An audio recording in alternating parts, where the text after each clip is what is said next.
चटपटे कि पानीपुरी? चटपटे एउटा च्यालेन्ज गर्नुहुन्छ? गर्थेँ म त। आज तपाईँसँग अनलिमिटेड पानीपुरी छ र म तपाईँलाई एउटा पानीपुरी खाएको 10 रुपियाँ दिन्छु। कतिवटा खाइसक्नुहुन्छ होला तपाईँ? मिनिमम 50। 50 वटा खाइदिनुहुन्छ? ल 3 2 1 गो। ल खाना सुरु गर्नु।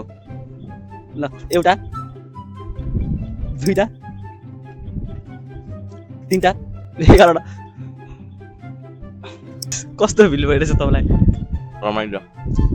ल खाइरहनु 30वटा पानीपुरी खाइसक्नु भएको छ। 35 35वटा, 36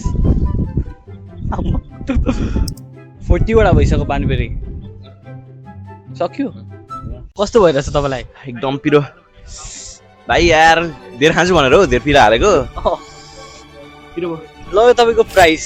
धन्यवाद। यस्तो च्यालेन्ज भिडियोहरू ल्याउँदै गर्नु होइन, म खेल्दै गर्छु अनि मेरो साथीहरूलाई पनि खेलाउनु धेरै गुनासो गरेका छन्। हुन्छ।